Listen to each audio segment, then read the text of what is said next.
Welcome back to the horror story channel Darkness in the Night. Today, I'm introducing a chilling story titled The EYELSS Spirit. Before we begin, if you enjoy this video, please give me a like and subscribe to support the channel. Thank you for listening. Now, let's get started. Night falls quickly in the western Mekong Delta during flood season. As soon as the sun sets, mist creeps up from the How River like smoke, shrouding the nipa palms along the banks. The croaking of frogs and toads mixes with the lapping waves against the muddy shore, sounding like someone sighing in the darkness. Tui An village lies hidden in the middle of golden rice fields, noisy with water pumps by day, but eerily silent at night. People call the old riverside graveyard Bai Ma Da, the drowned soul's field. Since the time of the villagers' great-grandfathers, it has been the burial ground for the nameless dead washed ashore with no one to claim their bodies. The graves have no headstones, just mounds of earth covered with wild grass, tree roots piercing through the rotting coffins. In flood season, the water rises to the knees, sometimes carrying bones out into the river. The elders whisper that when the mist grows thick, it is the drowned souls returning to search for their eyes, their bodies. Tonight, the village communal house glows with lantern light. The villagers gather, faces tense. The village headman, old Nam Rao, slams his wooden pestle on the bamboo table. The dike has collapsed. If we don't move the graves, when the flood comes, the whole village will be swept away. Murmurs ripple through the crowd. Everyone glances toward Bai Ma Da. No one dares speak, but fear is written on every face. To dig up that cursed field is taboo. People fear angering the spirits, fear being dragged into the river at midnight. A hoarse voice suddenly cuts through the silence. "I'll do it." All eyes turn. In the corner stands old Tu, over 70, thin as a stick of charred wood, skin blackened by sun and hardship. A ragged scarf wrapped around his neck to cover a scar running from ear to chest. Everyone knows the story. Decades ago, he was nearly dragged under by the river spirits, but somehow survived. Since then, he has lived alone in a riverside shack, fishing by day, burning incense by night. The headman frowns. "Tu, you know this won't be easy." Old Tu smirks, the wrinkles on his face deepening. "I know, but the rites must be done properly. If not, the river spirits will pull us all down." The hall falls silent. The villagers look at each other, then nod. Better to spend offerings than let the dike break. That night, as the moon peeks over the bamboo hedges, Tu shoulders his hoe and heads toward Bai Ma Da. Following him is T, a 22-year-old villager with a pockmarked face and shifty eyes. Obsessed with ghost tales, he mutters excitedly, "Uncle Tu, I bet there'll be lots of spirits tonight." Tu doesn't answer. He just draws on his hand-rolled cigarette, the smoke mingling with the mist. The graveyard looms ahead, swallowed in fog. The stench of mud hangs heavy, and the river wind chills the skin. They plant their flashlights in the ground and begin digging. The hoe strikes the wet soil with a dull thud, thump, thump, splattering mud across their clothes. After a while, T shivers. "Uncle Tu, I think I hear someone crying." Tu looks up. The wind howls through the branches, moaning like a grieving soul. He spits into the dirt, crying, "My ass. That's just the wind. Keep digging." They dig deep into the night. At last, a rotten coffin emerges, its wood dark, soaked, crumbling. Tu pries open the lid. Inside, the bones have melted into sludge, the stench stabbing straight into their noses. T gags, staggers back, nearly vomiting. The second night, the third night, the graves were gradually unearthed. Some held nothing but dry bones. Others still clung to charred, blackened flesh like river coal. Villagers began whispering that at night they could hear the sound of footsteps wading through the mud in the graveyard, even though no one was there. Dogs howled until the third watch. On the fourth night, as they dug near the riverbank, Tu's hoe struck something solid. He froze. Beneath the mud lay a coffin made of ebony wood, black as if coated with tar. 7 rusty iron nails were driven into the lid, arranged in the shape of the Big Dipper. T swallowed hard. "Uncle Tu, this one's strange." Tu touched one of the nails and shuddered. He remembered this method, a deadly sealing charm used to imprison vengeful spirits. Whoever lay inside must have died unjustly, in hatred, to be bound this way. Don't touch it, he muttered. Open this, and trouble will come. But at dawn, the village headman came to the site, glanced at the coffin, and declared firmly, dig it up. We won't let wandering spirits block our village's path. Tu's face went pale, but he didn't argue. A light drizzle began to fall, the river wind carrying a nauseating stench like rotting fish. He drew his silver knife, whispered a prayer, then wedged the crowbar under the lid. A sharp crack split the air. The lid gave way. Inside was the body of a woman, perfectly preserved. Her skin was corpse white, as if soaked in water. Her long tangled hair covering half her face. Her left eye socket was hollow, crusted with dried blood. The right eye bulged open, blood red, staring as if still alive. A chill swept out of the coffin, cutting across their faces. T shrieked and collapsed into the mud. Amid the howling wind came a faint, whispering voice. Give back my eye, give back my child. Tu stumbled back, his knife dropping with a splash. His heart clenched as if gripped by an invisible hand. In that instant, he saw it clearly. From the empty socket, a drop of blood slid down, falling into the mud and spreading like the tear of someone who had just wept. That night, when Tu returned to his shack, his whole body trembled uncontrollably. He lit a fire, boiled ginger water, yet still felt cold, as if he had just climbed out of the river. T lay curled in the corner, eyes wide, muttering nonsense. Silence. Tu barked, grabbing a handful of incense ash and scattering it around the house. The river wind howled, rattling the bamboo door. Somewhere, water dripped steadily, sounding like footsteps pacing in the dark. By morning, the village buzzed with fear.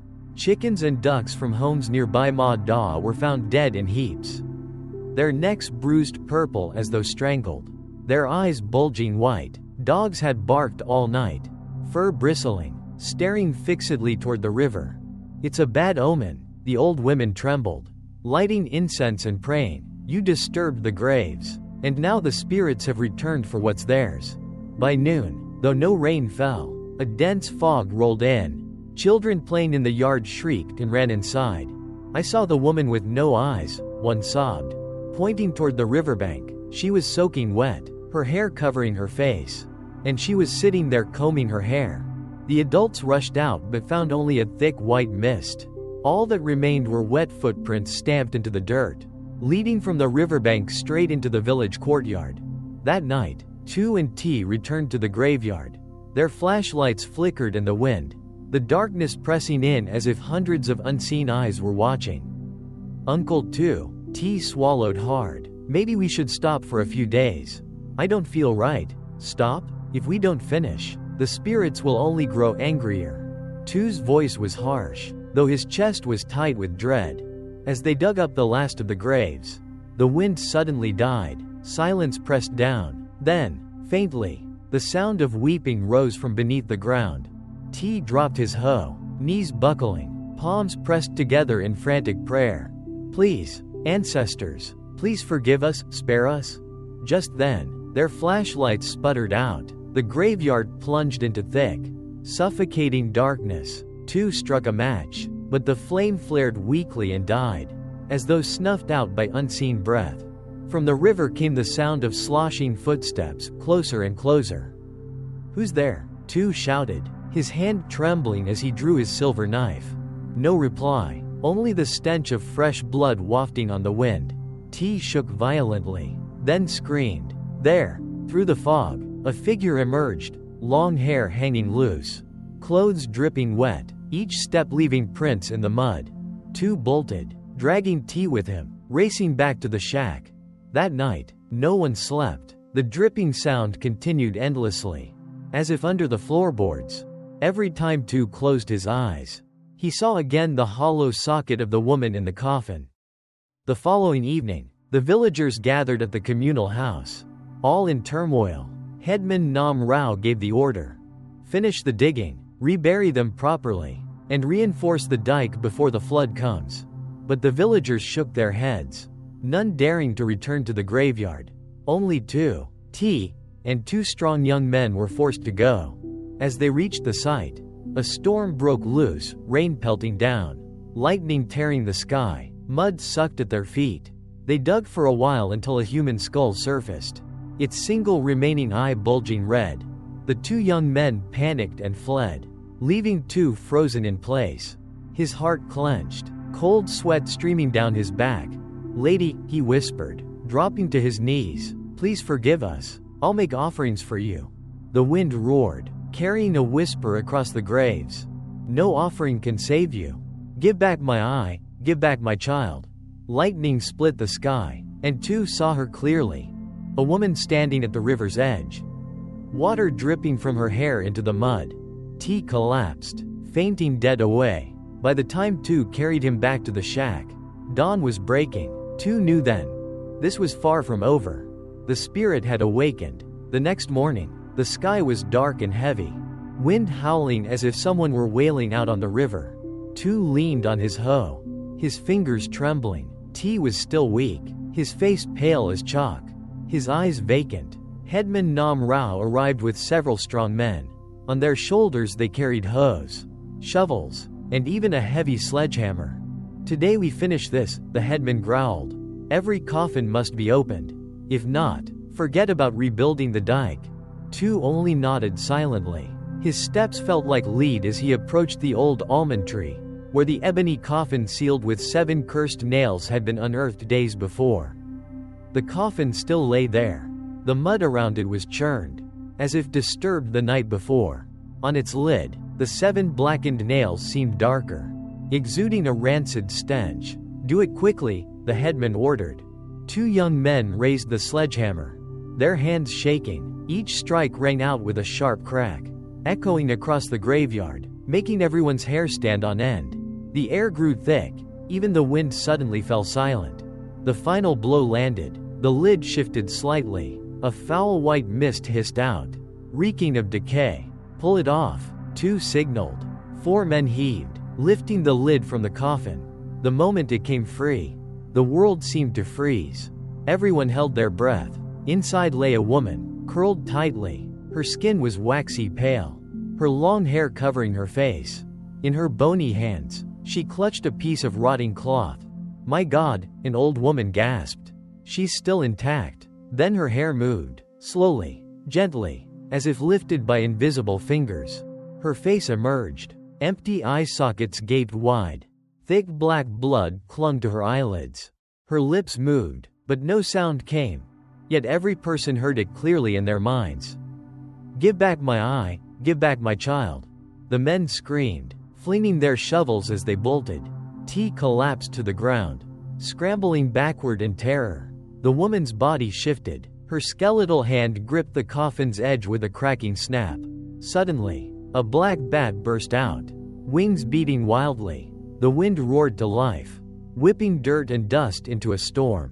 The old almond tree groaned like it was wailing. Two stood frozen, sweat streaming down his face.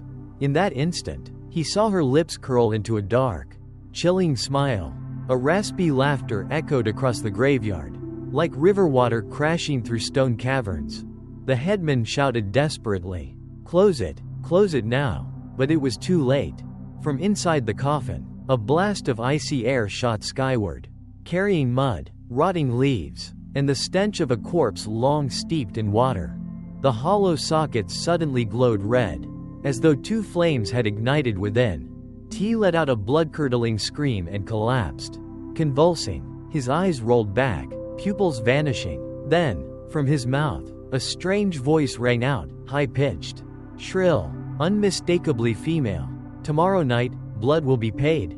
And with that, he fell unconscious. Panic erupted. The villagers scattered in terror, fleeing back to the safety of the village.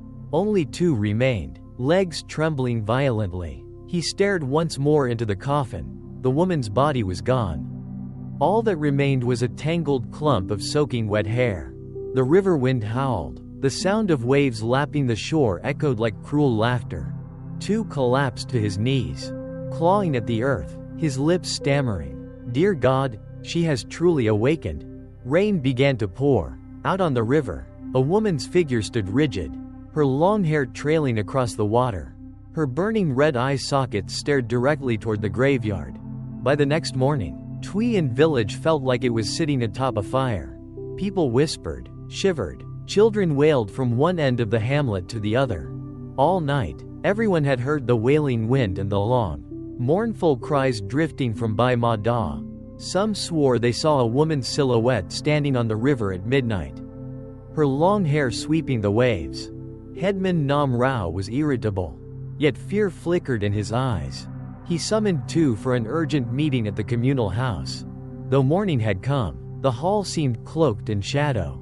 The doors barely opened, and already the acrid smell of incense filled the air. Outside, old women knelt in the yard, muttering prayers. "Please, lady, have mercy on our village. Don't drag anyone else away." Thuy entered, his face gaunt after a sleepless night. His bloodshot eyes burned red, his hands still smeared with mud. "Thuy, what happened last night?" the headman asked in a hushed voice. "Did she really rise?" Thuy was silent for a long moment, then rasped, "She has risen, and she is searching, for her eyes, for her child." The hall fell deathly silent. A sudden gust swept through the cracks in the doors, scattering incense ash onto the floor. Before anyone could speak, a scream tore through the courtyard outside the gates. The villagers rushed out at once. In the middle of the courtyard, little Cu Lep, Hai's youngest son, stood screaming in terror. On the damp ground were clear footprints, a trail leading straight from the village gate into the communal yard. The prints were small, soaked, as if someone had just stepped out of the river. But what froze everyone's blood? The trail stopped right at the base of the temple pillar, then vanished. "Just now, I saw a woman with long hair standing at the gate," Cu Lep stammered, sobbing. "She called me, said, 'Come here to mother.'" Hai collapsed on the spot. The air turned suffocating. A man's voice quivered. "Last night, all my chickens died," their eyes bulged out.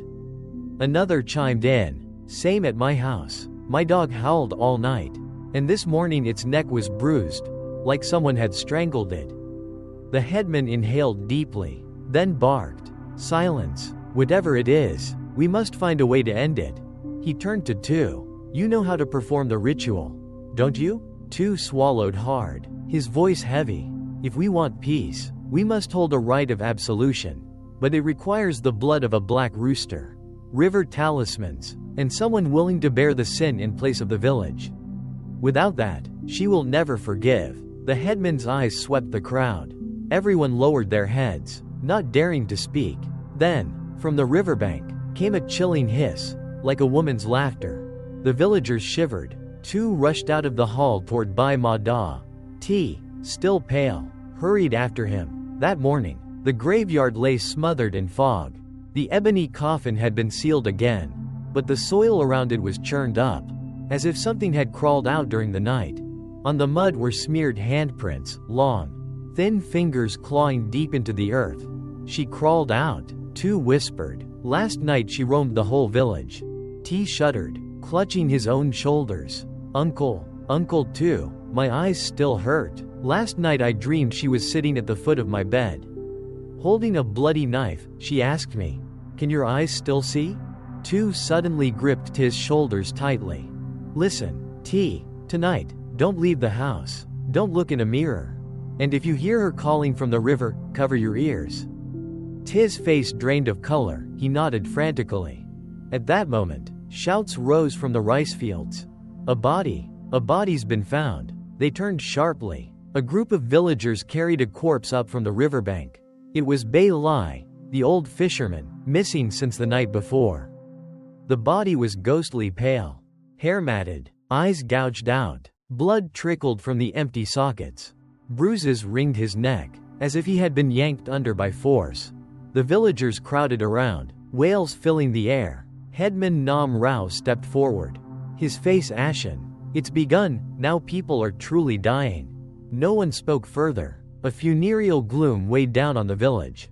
Thuy turned away silently, clutching the small knife in his hand, his bloodshot eyes blazing. In his mind, The voice from last night echoed. Give back my eye, give back my child. He knew this was only the beginning. Tonight, more blood would surely be spilled. A fierce wind swept over the graveyard. From beneath the earth rose a chorus of whispers. Dozens of voices calling out the names of the villagers one by one. That evening, Thuy village was swallowed in a dense fog. The How River, usually vast and flowing, now looked like a sheet of black glass, still, silent, terrifying. Lan, Thuy's adopted daughter, sat on the porch combing her hair. Since the graveyard had been disturbed, she had felt heavy, her limbs cold as if soaked in river water. The night before, she dreamed of a pale hand reaching from under her bed, clutching her ankle and yanking her down. She combed slowly, staring into the mirror. Suddenly, another face appeared, a pale visage with wet, stringy hair, hollow sockets staring back. Lan, the whisper was faint, like a breeze brushing past her ear. She jolted, spun around. No one was there. Her trembling hand reached toward the mirror, her heartbeat pounding. In the reflection, her left pupil blurred, clouded as if veiled by water. Panicked, she threw down the comb and ran inside. That night, Thuy lit incense, murmuring prayers. The smoke drifted low, sucked toward the graveyard. Lan, do not go outside tonight, he warned sternly. Stay in your room, no matter what you hear. Do not open the door. Lan bit her lip and nodded. In the yard, Thuy arrived. He looked gaunt, eyes shadowed, cold sweat streaming down his face. Uncle Thuy, last night I dreamed again, he stammered. She was sitting in the middle of my house, her hair dripping wet, laughing. Then she scratched the wall with her nails and wrote my name. Thuy frowned, pulling him to sit. You must be strong. Don't let her take hold of you. I'll find a shaman, but you have to endure these next nights. Thuy nodded, but his darting eyes betrayed the sense of someone standing behind him. Night fell. The insects suddenly fell silent. The river wind blew icy gusts through the village. Dogs barked shrilly, then went quiet. From the riverbank came a lullaby. Faint at first, then clearer. Hush, child, come back to your mother? The song grew nearer, closer, as though someone were walking into the village. Lan lay in bed, pulling the blanket over her head. Her ears buzzed, but the lullabies slipped through the fabric, louder with every moment. Then came a scratching at the window, slow, deliberate, scraping. Lan, open the door? The voice dragged along, wet, as if spoken from beneath the water. Lan held her breath. The window suddenly slammed open with a deafening bang. A freezing gust rushed in, snuffing out the oil lamp. In the pale moonlight, Lan saw a figure standing just outside, hair hanging loose over its face. Clothes dripping wet, Lan screamed in terror. Thuy burst in from the outer room, silver knife in hand, slashing toward the window. The shadow vanished instantly, as if it had never been there. Outside, the muddy ground was slick with footprints, circling the house again and again. Thuy panted heavily, turning to his daughter. She's found you. Tomorrow night, the ritual must be done. If not, the whole village will be doomed. At dawn, chaos erupted once more. From Sao's house, the man who had helped dig the graves, came a stench of rot. When the door was forced open, he was found dead on his bed, mouth stuffed with mud, eye sockets gouged black and empty. The villagers recoiled in horror, then rushed to Thuy's house, pleading desperately, "Save us, you're the only one who knows how to appease her." Thuy tightened the ragged scarf around his scarred neck and nodded grimly. Tonight, at the graveyard, there must be a black rooster, blood, and someone to take the village's sin upon themselves. Without it, she will never rest, and more lives will be claimed. The villagers exchanged fearful glances, none daring to speak. The air weighed heavy, as if a boulder pressed down on every heart. Thuy gazed toward the How River, its waters bubbling ominously. His eyes flickered with both terror and resolve. If no one steps forward, then I will. I'm the one most guilty of wronging her, he muttered. Out on the river, the woman's figure appeared again, clearer than ever before. She laughed shrilly, lifting a hand and beckoning. Beneath the moonlight, her blood-soaked sockets glowed like twin torches. Night fell, heavy with rolling black clouds. The wind from the How River shrieked in bursts, carrying dust and the stench of rot. That morning, the graveyard had been cleared bare. At its center, two set up a small altar, a bowl of incense, a black rooster bound tight, a tray of rice and salt, and a bowl of murky river water. The villagers stood in a wide circle, faces pale with dread. Headman Nam Rao gripped the handle of his shovel, sweat streaming despite the cold wind. Two knelt before the altar. He unwound the scarf from his neck, revealing the scar that ran from ear to chest. Drawing a knife, he slashed his palm. Blood flowed in bright red streams, dripping into the bowl of river water. "Tonight I return blood to you." His voice was hoarse, ragged. "If you want a life, take mine. Spare this village." The wind stopped. The silence was so deep they could hear the pounding of their own hearts. Two whispered the old incantation, his voice trembling. Suddenly, the black rooster thrashed violently, shrieking before collapsing dead, as if strangled by unseen hands. Blood seeped out across the tray. At that instant, the river bubbled, its surface swelling as though something crawled beneath. A dark shape slowly rose. The woman, lean, she stepped onto the bank, each movement slow, deliberate, mud clinging to her legs. Her soaked hair clung to her face. "Give back my eye, give back my child." Her voice rasped through clenched teeth like wind through a tomb. The villagers stumbled back, some fell to their knees, wailing in terror. Two remained kneeling, silver knife in his shaking hands. "It was me, I was the one, I buried you that night. Forgive me, but spare Lan." The ghost lifted her head. Her hair fell away, revealing a waxen face. Her left socket was an empty pit, her right eye bulged, blazing red like burning coal. The crowd screamed. A whirlwind tore through the graveyard, scattering incense ash, hurling mud, filling the air with the reek of blood. Lan suddenly collapsed, convulsing. Her left eye turned black, the pupil vanishing. From her mouth came Lean's voice. "I'm taking back my child." The ground quaked. The altar toppled, incense bowl rolling away. Two lunged forward, clutching Lan. "Please, leave her. She's innocent." But Lan only laughed, a hideous, guttural laugh, before driving the silver knife into the earth. A sharp crack split the night. The ground fissured open, river water surging into the graveyard. The torches went out. Darkness swallowed everything. Amid the chaos, only screams echoed, squelching mud, thrashing bodies, and that chilling, bone-deep laughter. When the lights were rekindled, Lan was gone. Two sat in the middle of the flooded ground, his face ashen, hands soaked in blood. She took my child," he muttered, eyes empty. From the river rose a lullaby, now joined by dozens of voices, carrying across the entire village. Along the banks, fresh wet footprints marked a path, leading toward the homes. One by one, for 3 days straight, rain poured down in blinding sheets.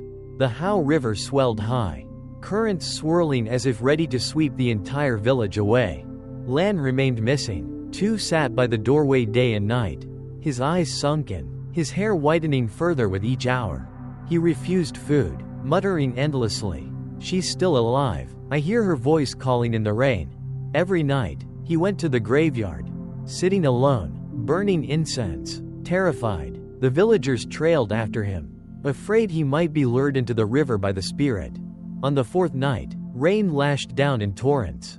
The villagers huddled inside the headman's house, no one daring to sleep. T shook violently, clutching his head. "I saw her," he whispered hoarsely. "Lan, she was standing outside the door, dripping wet, calling me to the river."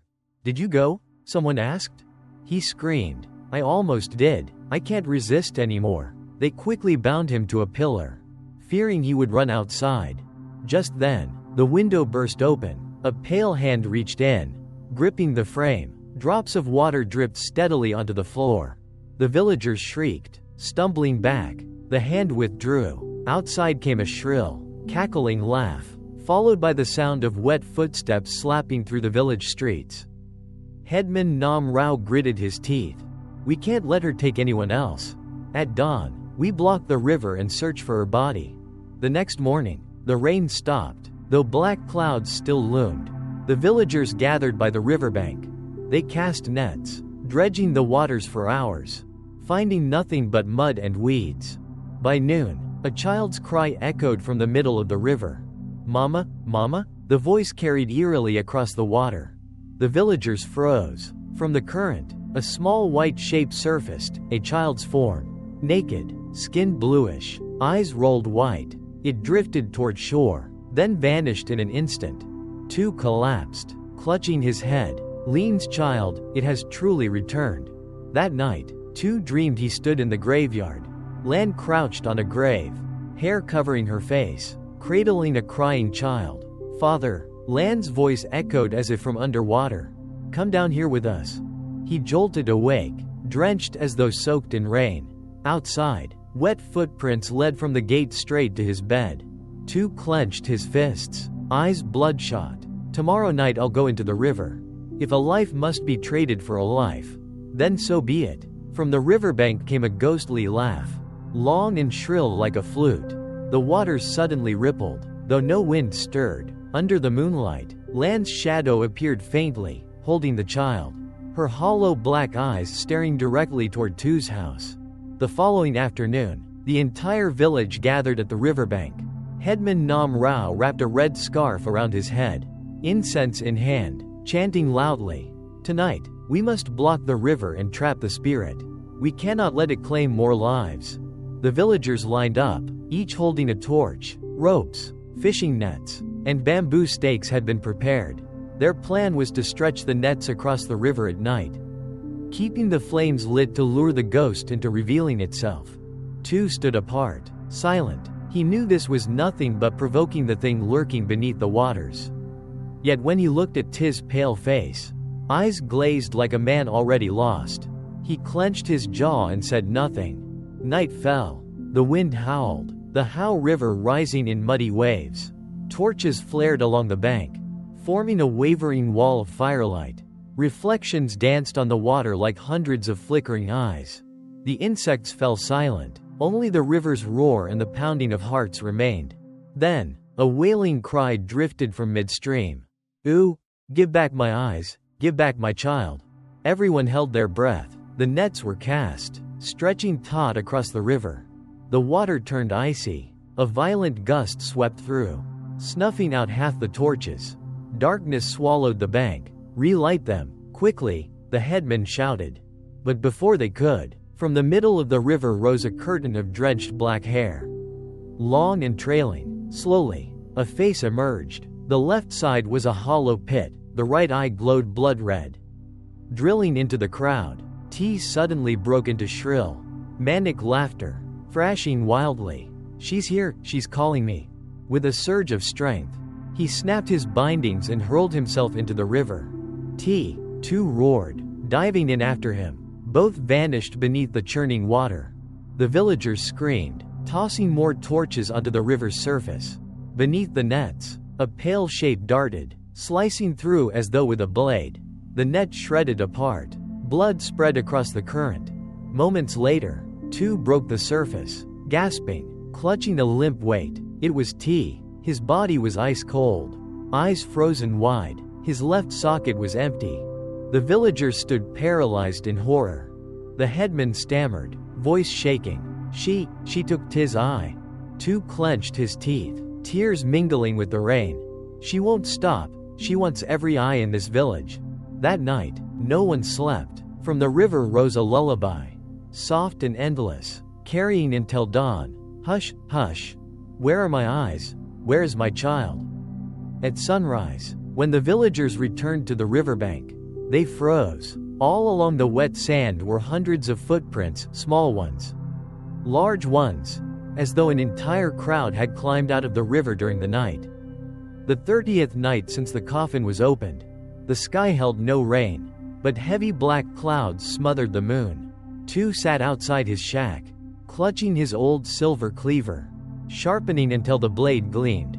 Beside him lay a bottle of rice wine. He drained it in one gulp, his eyes hardening with grim resolve. "I caused this sin, I will pay, but leave my daughter alone." He rose, taking the blade and a black rooster. barefoot as he trudged through the mud toward the graveyard. The wind stirred. The graveyard was pitch dark, lit only by the faint flicker of fireflies among the ancient graves. Tu knelt before the ebony coffin, its lid long torn away. He lit 3 sticks of incense and prayed.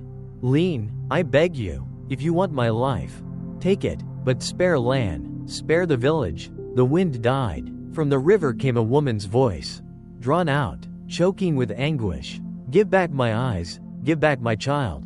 Tu gritted his teeth, slicing the knife across his palm. Blood streamed down. He splattered it across the grave. "This is my blood. Take it, but harm no one else." Suddenly, the river surged, spilling into the graveyard. A pale figure stepped onto the bank, hair hanging, clothes drenched, dripping. Lan, but her eyes were no longer her own. One was a hollow pit of darkness. The other glowed red, piercing into Tu's soul. "Father," her voice echoed, laced with a guttural growl. "Why did you bury Mother alive? Why did you steal her eyes?" Tu collapsed forward, bowing his head into the mud. "I was wrong, consumed by jealousy. I destroyed her. I have nothing left to say." The pale figure laughed, a chilling, merciless sound, then a tone. "Give me your eyes." Tu trembled. Then, as if resolved, he raised the blade to his own face. A scream split the graveyard. Blood sprayed like a fountain. Tu fell, blinded, his sockets hollow, blood soaking the earth. A whirlwind tore through, snuffing the incense flames. When the wind stilled, Lan's figure was gone. Only the drip of water and the distant croak of frogs remained. Tu lay motionless, but his lips whispered faintly, "Lan, my child, spare the village." By morning, the villagers found Tu's body by the riverbank, his sockets empty. Strangely, from that day on, no more cries echoed in the night. No more shadows were seen. But days later, some swore they saw Lan walking along the riverbank, hair loose, lips curved in a smile, her right eye burning red in the dark. The next night, a young man vanished. At dawn, wet footprints led straight from the river to his bed. His body was later found floating in the current, one eye gouged away. The curse was not broken. After Tu's funeral, a heavy silence hung over Tuyen village. People hung charms on their doors, scattered salt around their homes, and burned incense through the night. Yet the fear never lifted. On the 3rd morning, a child burst into the headman's house, sobbing hysterically. "Uncle Bay is dead." He was lying out by the fields, his eyes bulging, his body soaked. The villagers panicked. The grim news spread like wildfire. That evening, everyone gathered in the communal yard, their faces taut with dread. The headman bellowed, "This cannot go on. Tu is gone, and still the spirit comes back for more. We must end this curse once and for all." Someone shouted, "It's Lan." Ever since she disappeared, the hauntings grew worse. "Drive her out of the village." An old woman shuddered. "How can you drive her out? She's Tu's adopted daughter." But now, it's as if she's possessed. The crowd erupted, suspicion thick in the air. And then Lan appeared. She stepped into the yard, hair hanging loose, face pale as chalk, eyes vacant. The villagers recoiled in terror. "Where do you want to drive me?" Her voice was hoarse, echoing as if carried from far away. "This is my home. This is my village." A man shouted, "You're not Lan anymore. You're a ghost." Lan smiled, a cold, bone-deep smile. "A ghost, am I? If I'm a ghost, then I'll drag every last one of you into the river to taste how deep it runs." The threat sent a shiver through every spine. The headman quickly motioned for silence. His voice shook. "Lan, if you are not a spirit, then let the local shaman perform the ritual. We'll make offerings. We'll absolve your mother's soul." Lan glared at him, her right eye glinting red in the torchlight. Then she nodded, laughing softly. "Do it, but when it's done, be ready." She turned, her figure gliding away like a gust of cold wind. The villagers exhaled, but their fear only deepened. That night, Lan sat alone by the riverbank. The water was still, smooth as glass. From beneath the surface, dozens of pale figures emerged, drowned corpses. Their eyes rolled white, their lips moving as if chanting a lullaby. Lan closed her eyes and smiled. From her hollow left socket, A single drop of glowing red blood trickled down. "I hear you, Mother. Tomorrow night, we'll return." From afar, thunder rolled across the sky. Though the night had been clear, the heavens turned black. On the river's surface, something vast shifted, like a horde of bodies crawling against the current. The following evening, the entire village gathered at the graveyard. The sky was heavy, clouds churning as though the heavens themselves sensed what was to come. The shaman, summoned from deep in the Tane Wind Mountains, was a frail old man with silver hair, his indigo robe soaked with sweat. In one hand he held a bell, in the other a wooden staff etched with charms. He sat cross-legged at the center of the field. Before him an offering tray, a black rooster, dog's blood, an incense bowl, river charms. Lan was brought by the villagers. She did not resist, she only smiled faintly, her eyes strange, unreadable. "Sit down," the headman barked. Lan lowered herself to the ground in the middle of the graveyard. Her hair damp with sweat, her face waxen pale. The ritual began. The shaman rang his bell, his voice rising in drawn-out chants, syllables incomprehensible. Around him, the villagers knelt with hands pressed, sweat dripping though the night air was cold as ice. The wind picked up, shrieking through the tombstones. Flags whipped violently, torches flickered. Suddenly, the sound of a child crying drifted from the river, so close it felt like it came from right beside them. The crowd shivered. Lan convulsed. She tilted her face skyward and burst into wild laughter. "She's here. Mother is here." The river swelled, frothing, flooding into the graveyard. From the churning waters, a woman emerged. Her hair hung in soaked tangles. Her tattered white dress clung to her decomposing body, chunks of rotting flesh sloughing into the mud. One eye socket was hollow, the other burned crimson like a coal. The villagers screamed, but the shaman roared, "Do not run. If you flee, you all will die." He flung river charms, chanting furiously. The ghost laughed, shrill and piercing, making their ears ring. Suddenly, pale hands shot up from the mud, clutching the legs of those kneeling nearby. Whoever was grabbed shrieked in agony, collapsing into the mire. The shaman slammed his staff into the ground. Blood from the rooster splattered. Forming a circle, he shouted, "Restless soul, your grave has been opened. Be freed, trouble the living no longer." The spirit shrieked, and a gale spun into a violent whirlwind. The river surged, sweeping away the offerings, dog's blood spraying through the air. Lan screamed, collapsing. When her eyes snapped open, another voice issued from her mouth. "Salvation? No, I want blood, I want eyes." The wind hurled the shaman backward. His staff split in two. He screamed, blood spewing from his mouth. His body convulsed, his eyes bulged, and he died where he lay. Chaos erupted. The villagers bolted in every direction, wailing. Lan staggered to her feet, her body trembling, yet her eyes burned a blazing red. A guttural voice thundered from her throat. "Tomorrow night, you will all come into the river with me." Then she vanished into a spiraling gust, leaving the graveyard in ruins. The shaman's corpse curled in the mud. Rain poured down in torrents. Through the sheets of water, hundreds of pale figures crawled up from the riverbank, advancing toward the village. That night, a storm struck. Lightning ripped across the sky, thunder shaking the earth. Rain poured in torrents, the river swelling, roaring as it carried debris and the bloated corpses of animals downstream. In the village, everyone crowded inside the communal hall.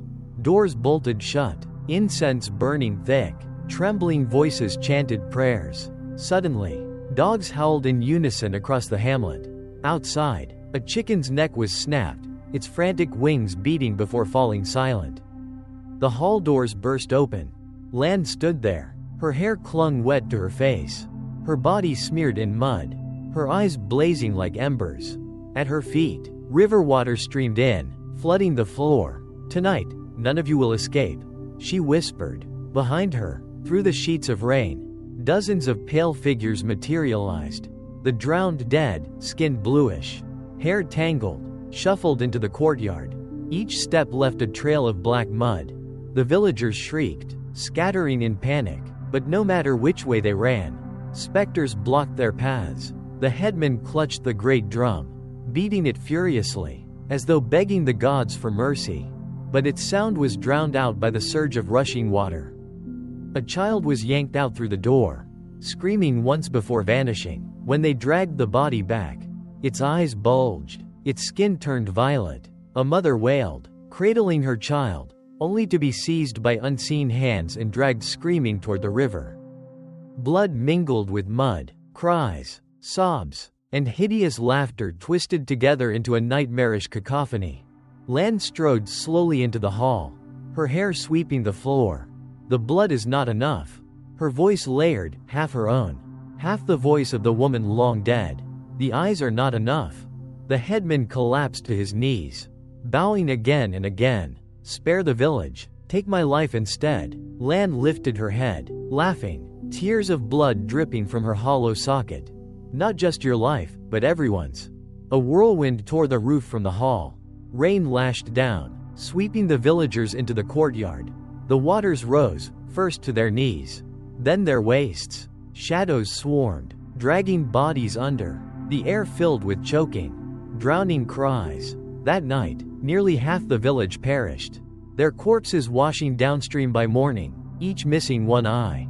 Lan was gone. No one saw her again. After the storm, the village lay in ruins.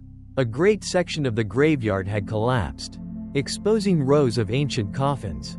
On a pillar of the communal hall, someone had scrawled in blood the image of a red, dripping eye. Beneath it, the words, "The next night, whoever survives will follow me into the river."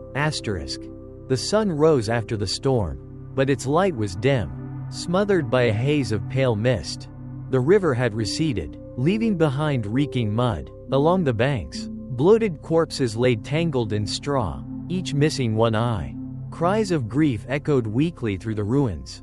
Drained of all strength, Tu crouched by the river, his sockets sunken, his whole body aged 10 years in a single night. This village, it's finished, he rasped. Fewer than 20 souls remained, most of them women and children. The headman was gone, his corpse pulled from the water at dawn, both sockets gouged black. Only Sao, her voice trembling yet steady, spoke. "If we do nothing, it will kill us all. We must find a way to break the curse." No one answered, only the dripping of rainwater from the shattered roof filled the silence. That afternoon, a stranger arrived. He was around 50, clad in indigo, a worn satchel slung over his shoulder. He called himself Master Lam, a forest shaman from the Tai Nguyen Highlands. He claimed he had heard the curse had spread downstream, and so he came. Lam walked among the corpses, lighting incense for each, his brow furrowing. This is no common spirit. It is a bloodwater ghost. Its hatred is strong enough to drown an entire village. To sever it, everything it lost must be returned: blood, eyes, and the child. At the word child, all eyes turned to Tu. He gripped the ragged scarf at his throat, growling, "Her child is Lan." The air grew so heavy that even the wind halted. Lam fixed his gaze on Tu. "Then where is the girl now?" Tu shook his head, his eyes bloodshot. "She's no longer Lan. She is lean, risen again." Lam nodded grimly. "If the village is to be saved, she must be led back to the river one final time. But this time, the rite must be the returning of the soul, blood repaid. Eyes returned. Whoever caused the sin must be ready to die." The villagers stared at one another, no one daring to breathe. Tu broke into a rasping laugh. "Then let it be me. My crime, my payment." Night fell. Lam drew a charm circle around the hall with Rooster's blood, hammered 7 iron nails into the earth in the shape of the *7 stars, and placed a jar of soil taken from the drowned graveyard at the center. He warned, "When it comes, no one must flee. No matter the cries, no matter if you hear your name called, stay inside the circle." Beyond, the frogs and crickets fell silent. The How River stilled, flat as glass. Mist slithered from the banks into the village. A woman's laugh rose in the distance, carried on the wind. "Tu, I've waited for you so long." Tu swallowed hard, clutching the silver knife as he stepped into the center of the circle. Through the fog, a woman's figure appeared. Her long hair dragged along the ground as she crept toward the hall. In her arms she cradled something like a child, but when the moonlight struck, it was only a glistening, blood-red lump of flesh, weeping with an infant's cries. Tu collapsed to his knees, trembling violently. "Give me back my child?" The woman's voice thundered, shaking the river's surface. A moon split the clouds. Fog coiled thick around the communal yard, white serpents slithering low across the earth. The circle of roosters' blood glistened dark red as if freshly drawn, the oil lamps flickering weakly. Lamb sat cross-legged at the center, bronze bell in hand, chanting his forest incantation. Beside him knelt Tu, the silver knife laid before him. The few remaining villagers huddled at the back, shivering in terror. Suddenly, the wind shrieked. The hall doors slammed open. Lan entered. Her skin was ghostly white, her hair streaming down her face, water dripping steadily to the floor. In her arms she held the child, silent now, gurgling only with the sound of bubbling water. "Give back my eyes, give back my child." The demand came not from one throat but from hundreds, echoing across the courtyard. Lam struck the bell 3 times. The charm circle blazed with light. Lan faltered, her face contorting, her eyes glowing red. "Release me," she screeched, her voice hissing like boiling water. From the mud around the hall, other phantoms rose, naked, violet-skinned, crawling closer, their screams and laughter twisting into chaos. Lam pulled out a *7-star nail, driving it into the ground before him. "Restless soul, to be freed, you must take the full offering, the blood of the guilty. The eyes that caused your torment." Tu said nothing. He seized the silver knife and plunged it into his own stomach. Blood spurted forth. With trembling hands, he flung it into the circle. Lan shrieked. The child in her arms slipped and burst on the ground like a swollen blister, spraying blood across the floor.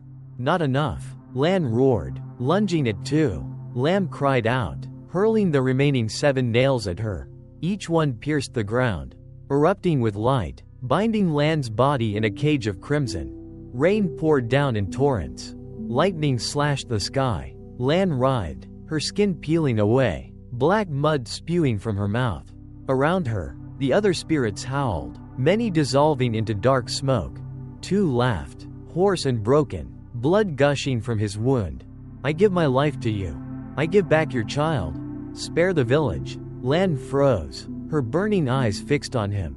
For one deadly still moment, silence fell. Then she clawed into her own socket, tearing out her last eye.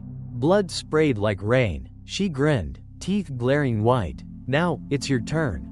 Without hesitation, Tu gouged out his remaining eye and hurled it into the circle. The charm circle erupted with blinding light. The courtyard shook with a deafening crack, like thunder splitting stone.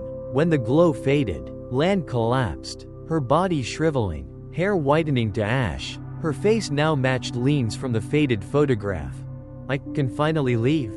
Her voice was soft now, gentle as a lullaby. Her form dissolved into mist, drifting toward the river. The cries of a child echoed faintly, then vanished. Tu lay motionless in a pool of blood, his single remaining eye clouded and blind. His lips moved faintly. "It's over?" But by the riverbank, in the darkness, a lone figure could be seen, combing her hair with a fishbone comb. No one dared to draw near. The rain had ceased. The dawn sky hung gray, heavy, the stench of rotten river mud still clinging to the air. The courtyard of the communal hall lay silent, littered with darkened streaks of blood and crooked 7-star nails. Tu had been laid on a straw mat by the villagers. He still breathed, barely, but both eyes were gone. His bony hands trembled as he tried to clutch the blood-stained silver knife. "Tu, is our village saved?" a child whispered hoarsely. Tu's pale lips curled into a faint smile. "She is gone." His breath rattled out, thin and broken, fading like dying wind. No one cried, no one spoke. They only worked in silence, gathering the bodies of the dead, burying them hurriedly on higher ground. Days later, the river subsided, exposing the cracked earth of the drowned graveyard. The survivors reburied the old coffins, held a great offering, praying the souls would finally rest. Master Lamb lingered one more day. Warning: the Ma Da is never truly gone. The curse may quiet, but this river will never be clean. Whenever you hear crying at night, burn incense and pray. Then he left. He was never seen again. That night, for the first time in weeks, Tui and village was still. No splashing footsteps, no weeping wails. Sao, the only woman with strength enough to sweep the ruined hall, sat by the riverbank. The water shimmered beneath the moon. Suddenly, ripples spread across the surface. A fishbone comb drifted to her feet. She picked it up and saw faint blood-red words carved into its spine. I have not taken enough eyes. Asterisk. Terrified, Sao hurled the comb back into the river. But it did not sink. It floated, spinning slowly, its teeth pointing back toward the village. The following night, wet footprints returned, only one trail, leading from the river straight to Tu's hut. When the villagers rushed in, they found him dead on his mat. A wide grin stretched across his bloodied face. His empty sockets dripped red. Beside him lay the fishbone comb, still wet, tangled with long strands of hair. From then on, the villagers whispered, every flood season, if a lullaby drifted across the river, anyone whose family had once committed sin would wake to find wet footprints at their door. By morning, they would be gone, leaving only hollow sockets behind. Tui and village endures. The drowned graveyard remains. People still avoid the river under the full moon. Still forbid speaking Lean's name after dusk. But sometimes, night boatmen swear they see a long-haired woman sitting by the bank, combing her hair with a fishbone comb, gazing into the black water. And in her reflection, where her empty sockets should be, dozens of floating eyes stare back from the river's depths. The story ends here, but the curse has never truly died. The Ma Da merely sleeps, and whenever the river stirs, it will rise again, searching for the eyes it is still owed. Thank you for listening until the very end. If you enjoyed this story, please give me a like and subscribe to the channel. It is the greatest encouragement for us to create more haunting tales for you. If you have questions or notice any mistakes, leave a comment below. Thank you for watching, and *darkness in the night will see you again in the next story. *.